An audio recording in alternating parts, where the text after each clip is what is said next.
Hello students, Mrs. Veena, Associate Professor in Chemistry, Government College, Nahar, BSc Part First में chapter stereochemistry of organic compounds, कार्बनिक यौगिकों की त्रिविम रसायन।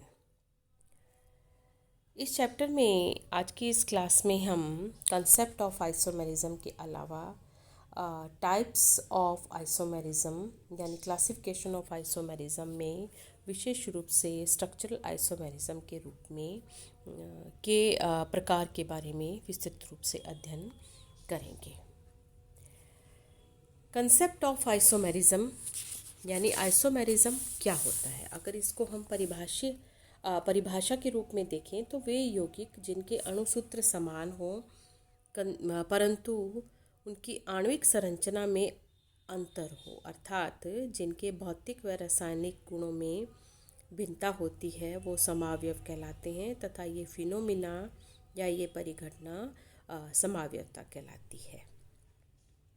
अब समावयवता की सर्वप्रथम खोज 1820 में लीबिग और होलर नाम के साइंटिस्ट थे, उन्होंने की थी। उसके बाद बर्जीलियस और होलर ने आगे इस की इन्वेस्टिगेशन और स्टडीज़ को आगे बढ़ाया और उन्होंने पाया कि अमोनियम साइनेट तथा यूरिया का अणुसूत्र CH4N2O समान है परंतु इनके गुणों में अंतर है।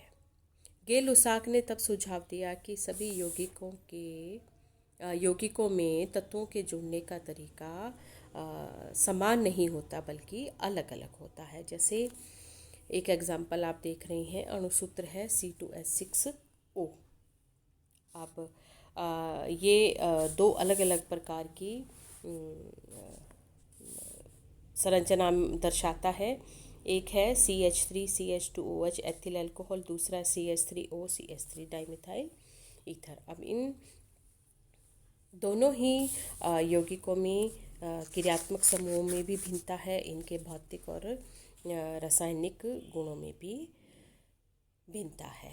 तो ये स्पष्ट हो जाता है कि केवल अणुसूत्र द्वारा ही यौगिक की पहचान नहीं की जा सकती है। आणविक संरचना में भिन्नता के कारण यौगिकों के गुणों में भी भिन्नता आ जाती है। तो आणविक सूत्र का समान होना परंतु आणविक संरचना में अंतर होना ही जो घटना है या परिघटना है वो समावयवता कहलाती है।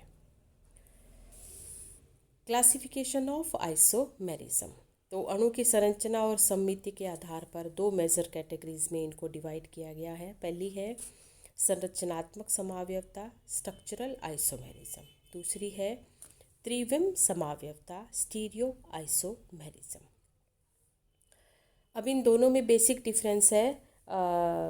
जो स्ट्रक्चरल आइसोमेरिज्म है इसमें परमाणु जो किसी अणु के अंदर परमाणुओं के जुड़ने में भिन्नता होती है और त्रिविम रसायन के अंदर 3 डायमेंशनल स्पेस में उनकी आकाशीय व्यवस्थाओं में अंतर होता है। ये मोटा मोटी रूप से इनके बीच में बेसिक अंतर होता है। तो आज की इस क्लास में हम पहले संरचनात्मक समावयवता क्या होती है, कितने प्रकार की होती है, इनके बारे में हम विस्तृत रूप से अध्ययन करेंगे। तो समान अणुसूत्र परंतु अलग अलग संरचना अर्थात किसी अणु में परमाणुओं के जुड़ने में अंतर होना संरचनात्मक समावयव कहलाते हैं और यह घटना जो है संरचनात्मक समावयवता कहलाती है। और संरचनात्मक समावयवता ये मुख्य रूप से 5 प्रकार की होती हैं। श्रृंखला समावयवता यानी चेन आइसोमेरिज्म, स्थितीय समावयवता यानी पोजीशन आइसोमेरिज्म, क्रियात्मक समूह समावयवता यानी फंक्शनल ग्रुप आइसोमेरिज्म, मध्यावयवता यानी मेटामेरिज्म एंड चलावयवता इंग्लिश में जिसे कहते हैं टोटोमेरिज्म। तो सबसे पहले हम लेते हैं चेन आइसोमेरिज्म, श्रृंखला समावयवता। नाम से ही स्पष्ट है कि कार्बन श्रृंखला में भिन्नता के कारण होने वाला आइसोमेरिज्म।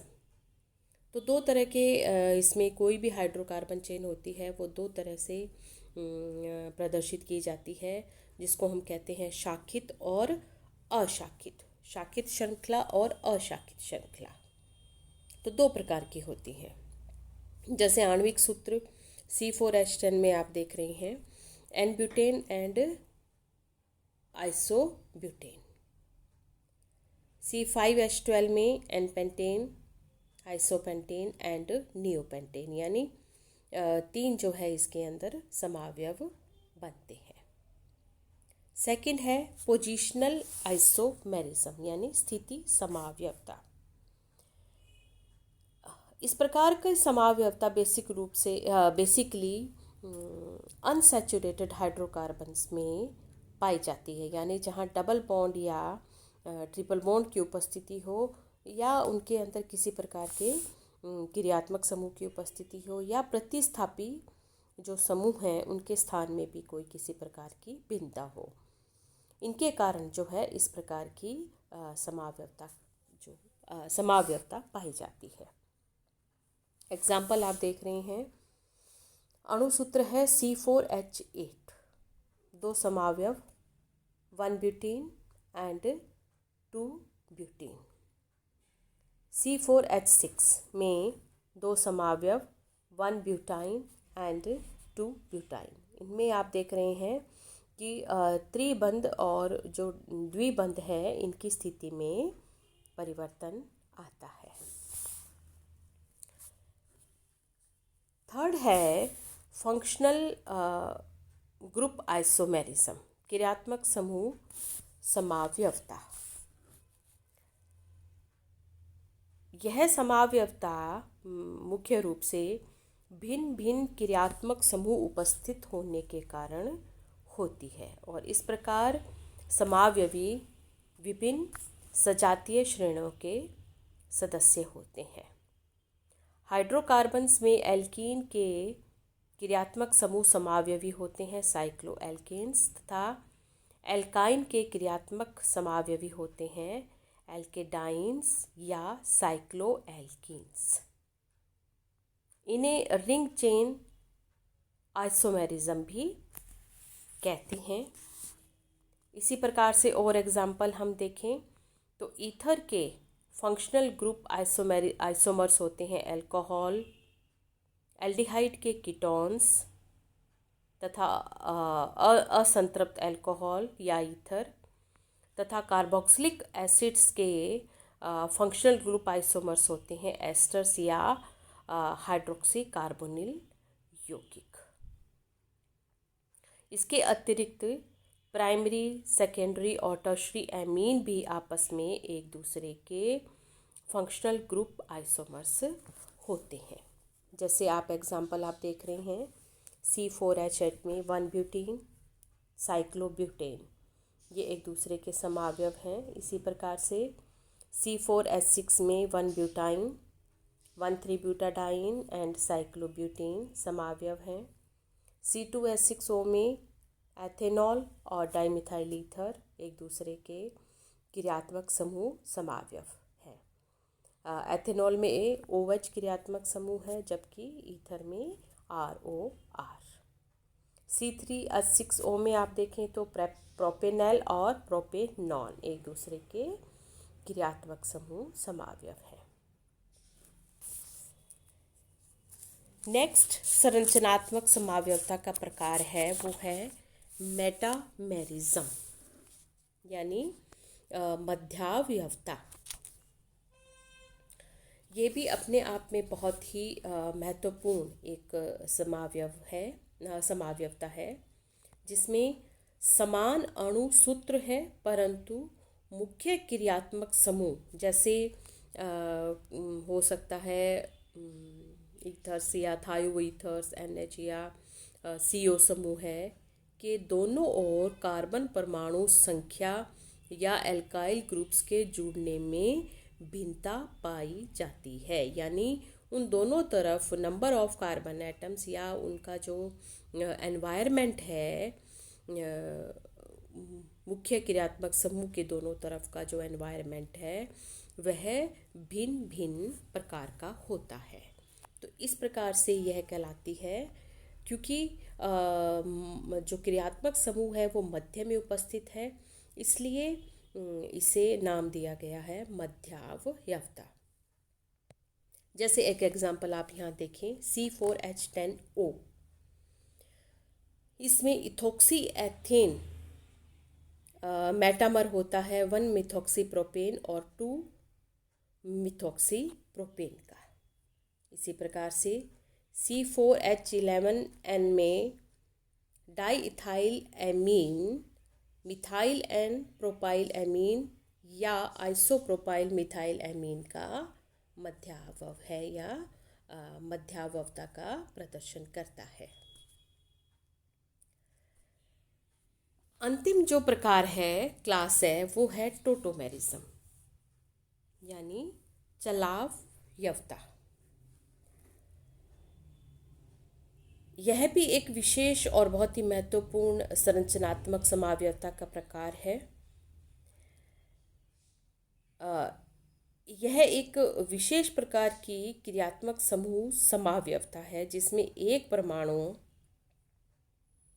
सामान्यतः एक हाइड्रोजन परमाणु एक बहुसंयोजक परमाणु से दूसरे बहुसंयोजक परमाणु पर स्थानांतरित होता है यानी माइग्रेट होता है, जिसके परिणाम स्वरूप उस यौगिक में जो डबल बॉन्ड है या जो पाई बॉन्ड है उसकी स्थिति में परिवर्तन आ जाता है। एग्जाम्पल, एसिटो एसिटिक एस्टर आप देख रहे हैं। इस एक है इसकी कीटो फॉर्म और दूसरी है इनॉल फॉर्म।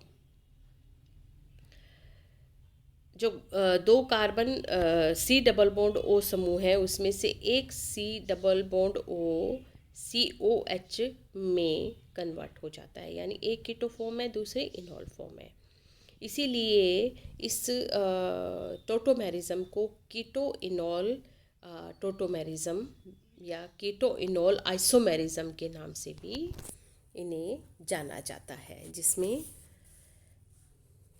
एसिटो एसिटिक एस्टर का आप देख रहे हैं कीटो इनॉल टोटोमेरिज्म। इसी प्रकार से दूसरा एग्जाम्पल है इसमें है वो है एसिटाइल एसीटोन। इसमें भी कीटो इनॉल आइसोमेरिज्म उपस्थित होता है या कीटो इनॉल आइसोमेरिज्म का ये प्रदर्शन करता है। तो स्टूडेंट्स, आज की इस क्लास में हमने कंसेप्ट ऑफ आइसोमेरिज्म के अलावा स्ट्रक्चरल आइसोमेरिज्म क्या होता है और कितने प्रकार का होता है इसके बारे में हमने विस्तृत रूप से अध्ययन किया। इस कोविड या पैंडमिक में आप देख रहे हैं कि ये बहुत तेज़ी से फैल रहा है दिवाली के बाद, तो आप अपना और अपने परिवार का विशेष ख्याल रखें, अड़ोस पड़ोस में भी विशेष ख्याल रखें। घर से बाहर निकलते समय मास्क अवश्य पहनें, हाथों को सैनिटाइज करते रहें और बहुत आवश्यक हो तभी अपने घर से बाहर निकलें। इसके अलावा आप इस चैनल को भी सब्सक्राइब अवश्य करें ताकि आगे आने वाले आपको नोटिफिकेशन मिलते रहेंगे। So thank you so much students.